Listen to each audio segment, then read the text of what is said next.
do I want to ever go back to Sony? To answer that question, in short, is yes. Spending time chasing nights. Who's the one until we Recently, I was telling you how amazing the EOS R was and Canon as a company was for content creators. You can see that video right here. Now, since that video, I still have the R, but I actually upgraded to newer Canon cameras. Enter the R6. That's actually what you're seeing right here, and they're great cameras. Only problem is they overheat and their internal stabilization is pretty bad, but they're awesome in low light. They shoot great video quality.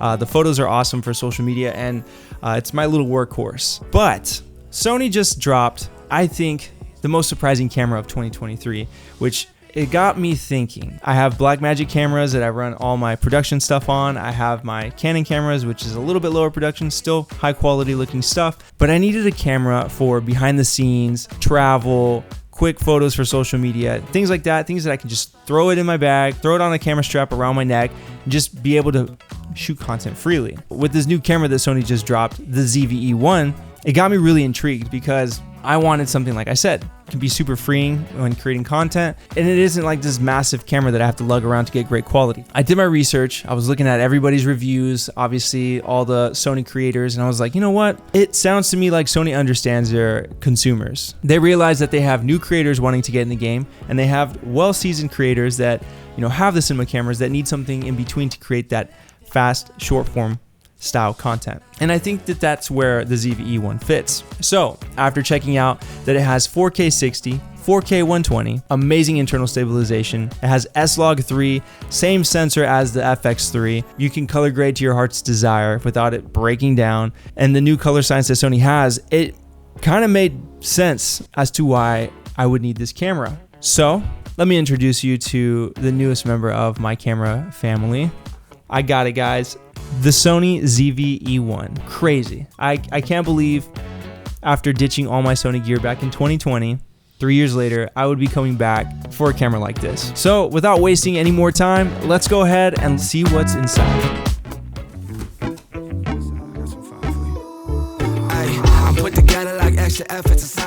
Alright, so first things first, we are gonna go ahead and open this up. This box is super small in comparison to all the other Sony cameras that I've had previous to 2023, where it's just a big orange and black box. This is a little paper box. We have all this paperwork. I think there's one important thing that you want to keep. This is an important paper.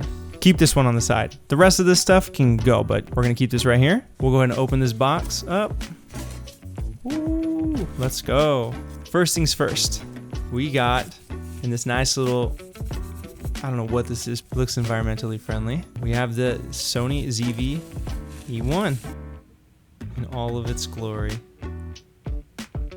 I never thought that we could get 4K 120 full frame sensor in such a small body. Now, the only problem that I see this having, I feel like this is gonna overheat, but it's Sony, it's a completely different system, and I'm gonna go ahead and trust it. I have a pretty big hand, and it just doesn't feel like it's super grippy, but that's okay, because my primary focus of use for this is to hold it like this and vlog. I just need something really small, portable, and lightweight that I can just take around, film everything in 4K 60, have really good, internal stabilization, has amazing autofocus because it's Sony.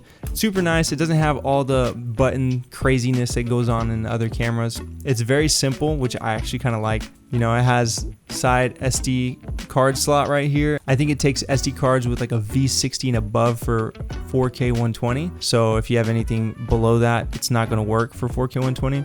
Those memory cards are a little bit more pricey than the standard 4K V30s, I believe. Over here, it has a USB Type-C port, a microphone jack, and then also to be able to listen to your audio to make sure that your levels are good, at least before you go on trips, before you do anything crazy. You have a headphone jack to monitor that. So that is awesome. And then I know a lot of people have been talking about the, I think, micro HDMI port.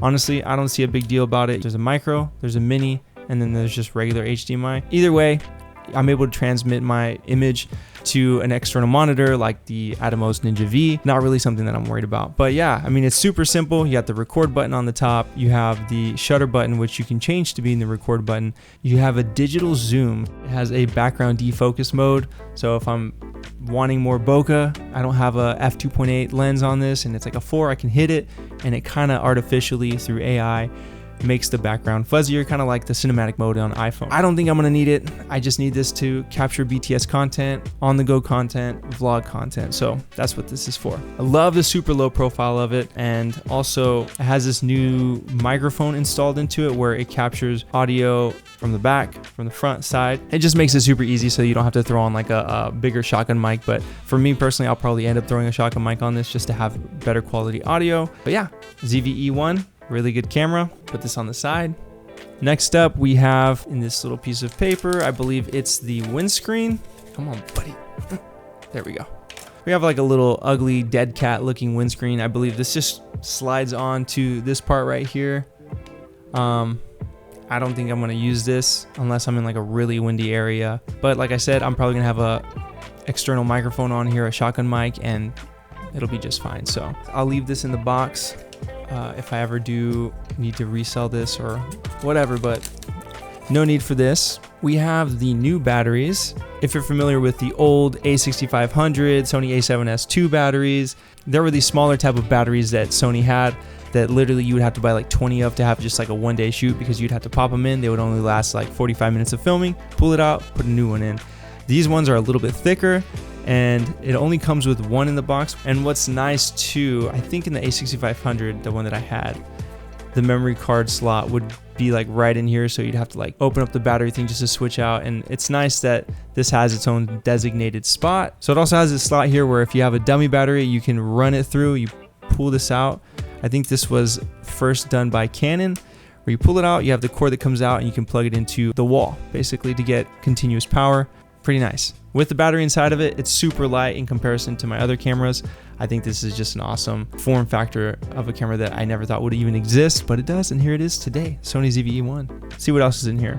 That's pretty much it. There's nothing left in here. There's the mic, the camera strap, which I feel I would never use. There's another company called Peak Design, just makes awesome camera straps and makes taking it off and putting it back on super easy. Only thing that I kind of noticed is that there's no USB Type-C cords. There are no camera chargers that are included with this. There's nothing.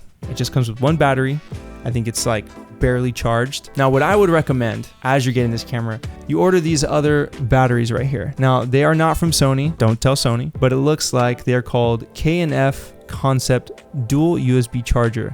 Now, you have two batteries that come with it, which are the same size as what goes into the ZV-E1. And you have the option of having a micro USB and a Type-C port.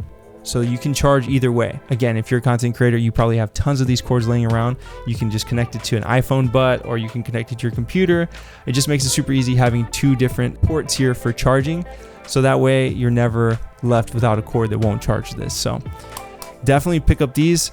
Absolutely key in making sure that you have enough battery to keep this camera alive. First impression thoughts is it's a really cool camera. I haven't used this. I haven't pushed record. From the looks of it, I feel like I can get a lot of use out of it, and I feel like it's gonna be one of those cameras that you pick up and you're like, I want to film content. I know when I pick up my Canon cameras, it's just a bigger camera, but I think what we're noticing as content creators, especially with other cameras like the XV100, is that we're looking for more point and shoot type cameras that we can just put in our bag, pull it out, take some content, put it back in your bag, and keep on moving along with your day. I haven't given this a try yet. I'm gonna go ahead and start doing some tests, start doing some filming, kind of using this in my everyday life for the next couple days. And I'll get back to you on what I think this camera, whether it's good or whether it's bad. I'm a Canon user. It's a little weird to be holding a Sony after so many years of being away from it, but I think this is going to be a really good camera to add to the collection. So if you have any comments or questions regarding this camera, the Sony ZV-E1, make sure to drop them down in the comment section below. Make sure to also like and subscribe, and I'll see you guys on the next one. Peace. If we're trying, you ain't gonna find a drug like this. Love so real, got us up like this. Say it's impossible.